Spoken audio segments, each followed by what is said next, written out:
Hi everybody! I wanted to do kind of a really quick video talking about some of my favorite things, like knitting, actually. I've been wanting to make a knitted cosplay for a really long time. I don't actually know when I'm going to be able to do it, because I have a really hard time picking a subject, or what I want to do in general, really.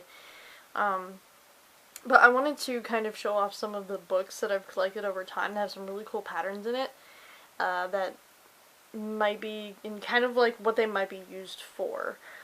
I am kind of obsessed with collecting like pattern books and pamphlets and stuff like that. I get a lot of them secondhand or when they're on sale.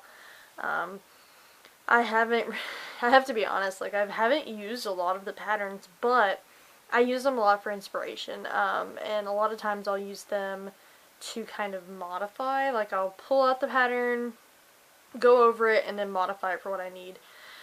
So I do like having the books around.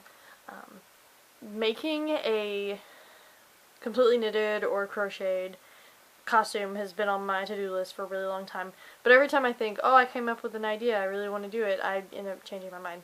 So instead I'm going to talk about some of, like, all of the ideas that I have, just some of the random ones, and the ones that I have patterns that would work for. And I want to just kind of talk about it a little bit. So I'm going to kind of switch you around a little bit here.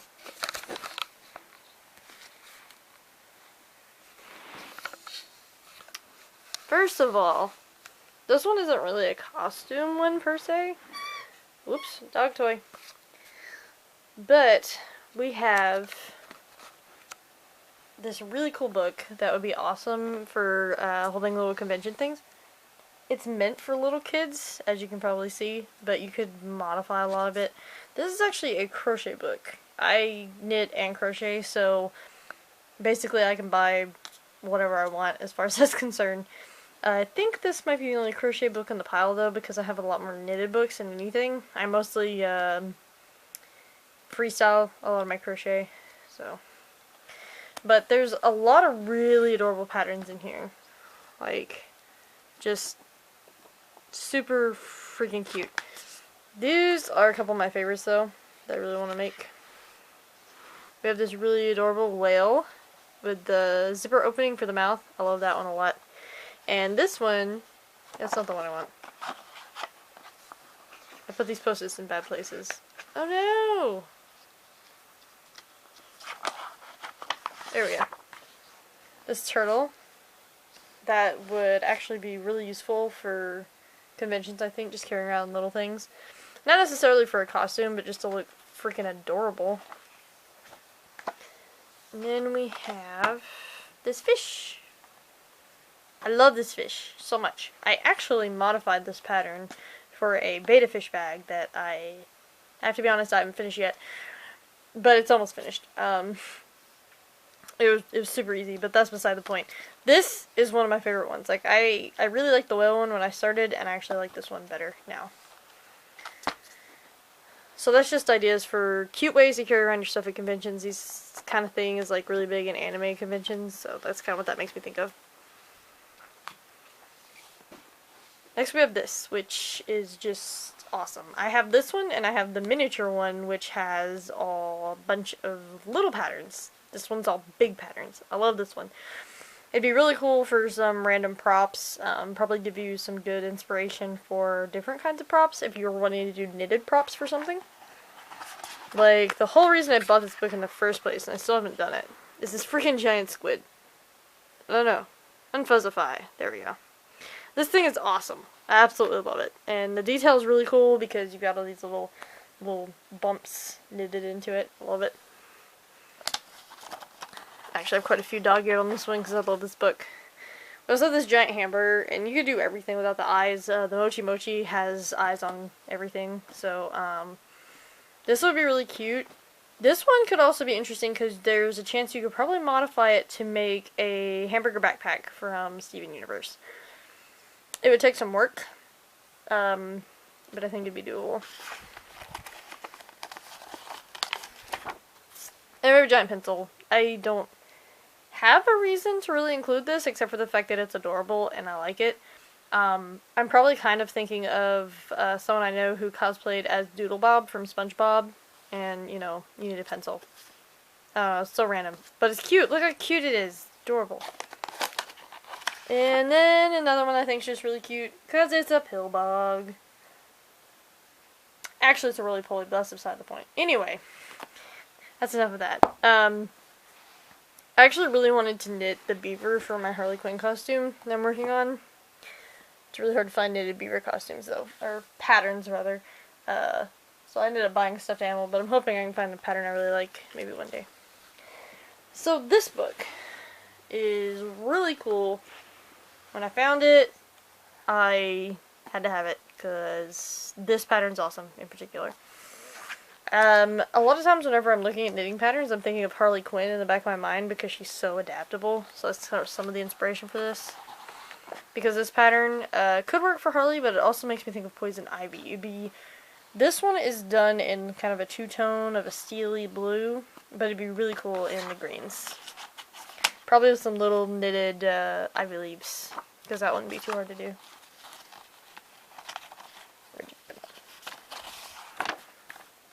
Here's a little basic corset pattern. Once again, something that kind of makes me think of Harley Quinn. You could probably do it pretty easily without the pattern in here, because you would just need two different types of yarn, because some of the yarn is stretchy and some of it's not. But this is a really cute little pattern. It actually has boning in it, plastic boning.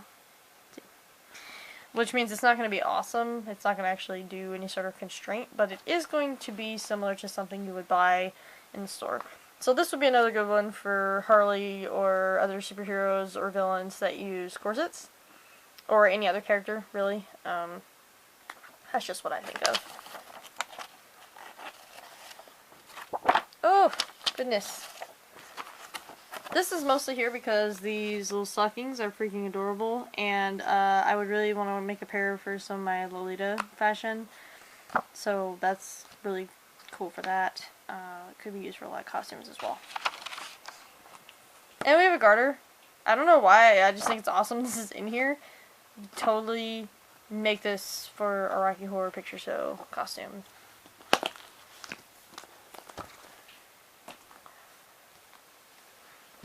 This one I didn't have a lot of reasons to buy, I have to be honest with you. I really wanted to like it because there's like some really kind of neat looking stuff when you're flipping through it. You know, that's the first thing you do with the book. But the main reason I bought it was like one of the first patterns in the book, and that's this little mini kilt, quote unquote, little mini skirt kind of thing going on here. I think it's adorable, and I want to make one. That's really about all there is, but this is kind of the stuff that while I would go out to wear, I would mostly end up wearing it at conventions. I feel most comfortable wearing it at conventions, and it could also be modified for some cute accessory for a costume. Romantic knits. I found this one around the same time I found the lingerie knits. This one is also absolutely gorgeous, but instead of focusing on the underclothing, it focuses on the overclothing in kind of a different way. Come on. There we go. So first we have the Heiress, which I think is absolutely gorgeous. It kind of makes me think of some of the steampunk-ish clothing. I'm not super into steampunk, but for some reason it gives me that kind of a vibe. A little bit of a Renaissance kind of vibe. Not actually Renaissance, but like something you'd see someone wear at conventions. It's kind of Ren Fair inspired, I suppose. It just gives me that sort of a feel. A little bit of a Firefly feel. A lot of the patterns in this book give me a bit of a Firefly feel, probably because of Inara. But I can get my fingers to work. This skirt is just really cute and could be pretty adaptable for a spunky kind of a character. I can't think of anything too specific right now. Once again, like I said, Harley Quinn always comes to mind because I can very easily see these ruffles being modified into different colorations with white on the edges, and it'd be relatively adorable.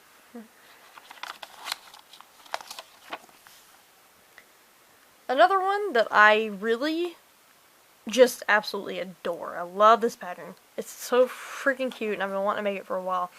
I think it would be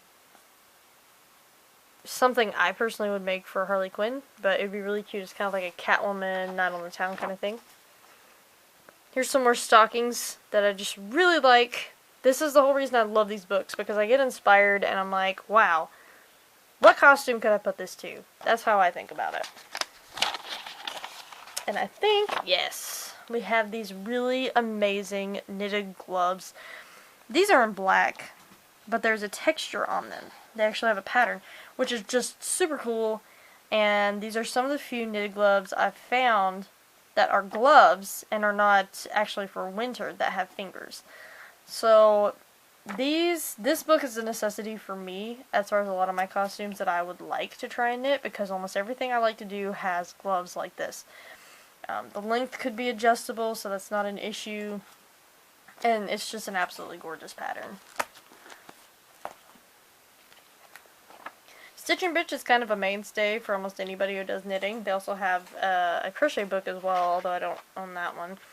This pattern that I have in here, because I've actually used quite a few patterns in this book, is this really cute little corset thing that they don't have a picture of the front on it. I guess because it's just like a little halter top, but I love the design on the back and the fact it has the lacing, and it's just adorable, and I've been meaning to make this once again for a Harley Quinn costume because it would be stinking cute.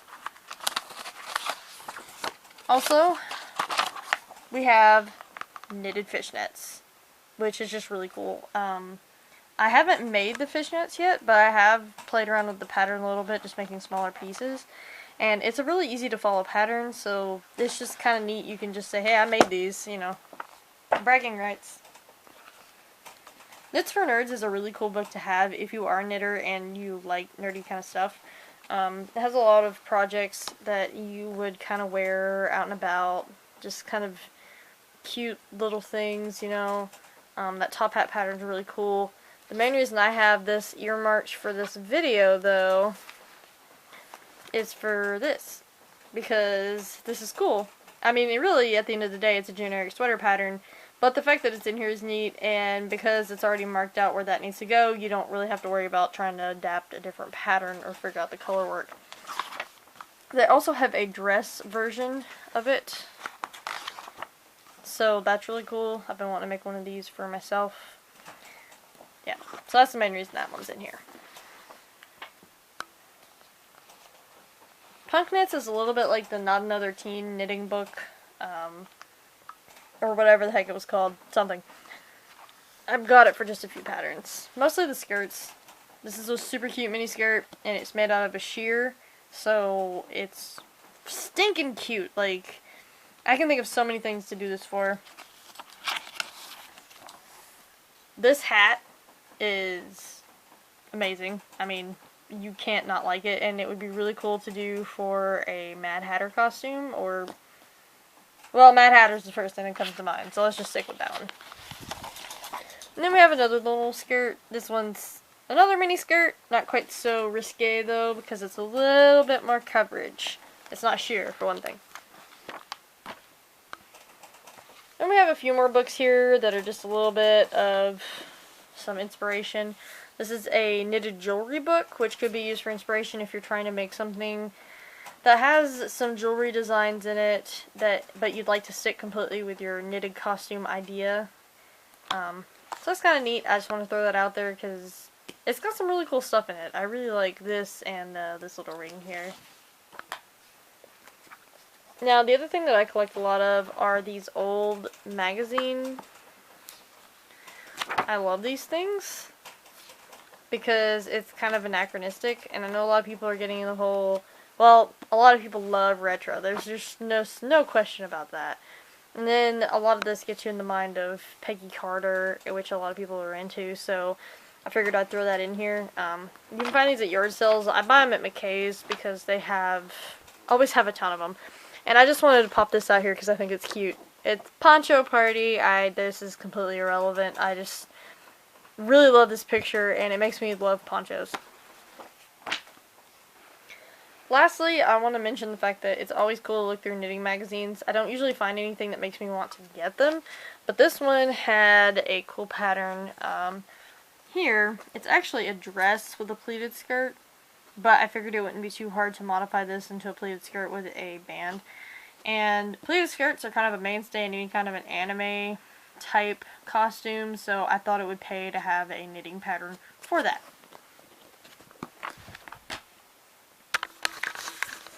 So yeah, there's my kind of sort of random video about some of my thought processes, I guess, whenever I'm looking through knitting books. Like, that's literally what I think.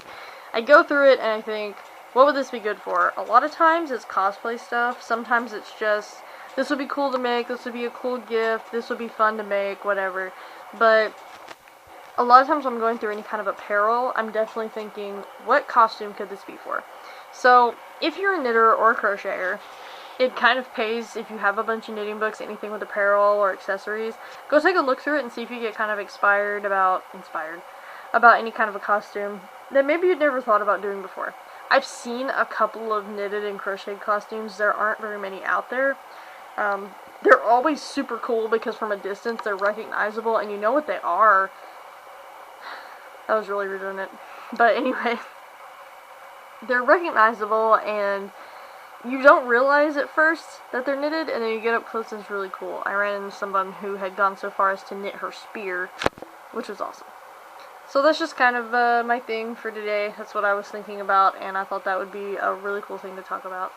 So I think what I'm going to do next week is I'm going to compile for my article a really cool list of potential outfits for different characters. I might use some of the references from the book, but I'm actually going to try and mostly use pattern links from Ravelry, which is a really awesome resource for knitters and crocheters.